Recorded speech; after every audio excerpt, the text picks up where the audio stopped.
Hello and welcome to another financial analysis video. Today I'm taking a look at CenturyLink and its dividend.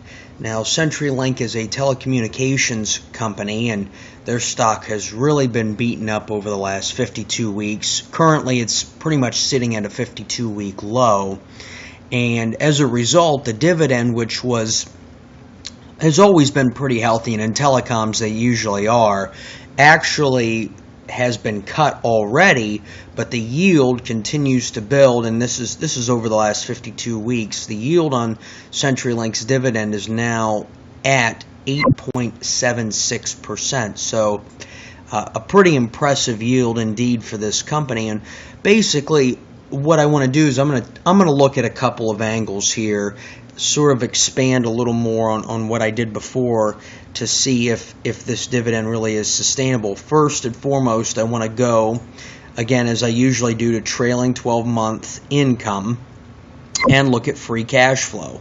That is cash flow less capital expenditures. And while we see some weakness in the top line of the business, and it's bled through to free cash flow has pretty much stabilized over the past year and on a trailing 12-month basis to $2.3 billion. Now, if we take a look at our dividend data, we see that over the last 4 quarters, the total dividend payout has been $1.22 billion. So the company is clearly able to afford these dividends.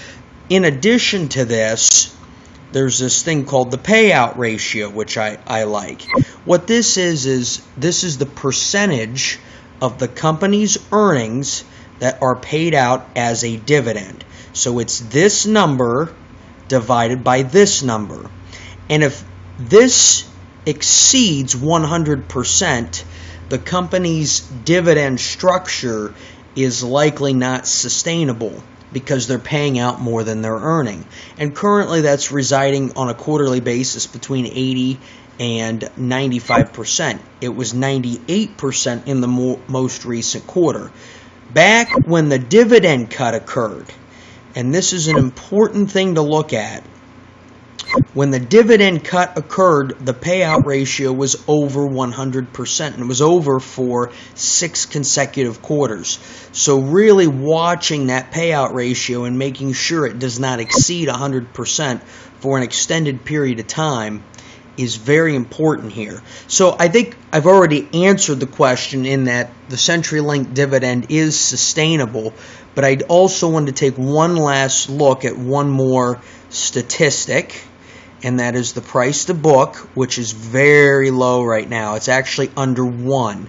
So essentially then my rule becomes return on equity needs to equal dividend yield, essentially, which is 8.76%. And the return on equity in the most recent quarter was 9.39%. And that matches the payback ratio. It's just another way to look at it if you don't have access to that information. It's another calculation you can do. So CenturyLink's dividend is very secure as long as their earnings continue to grow. I hope you enjoyed this video, and happy investing.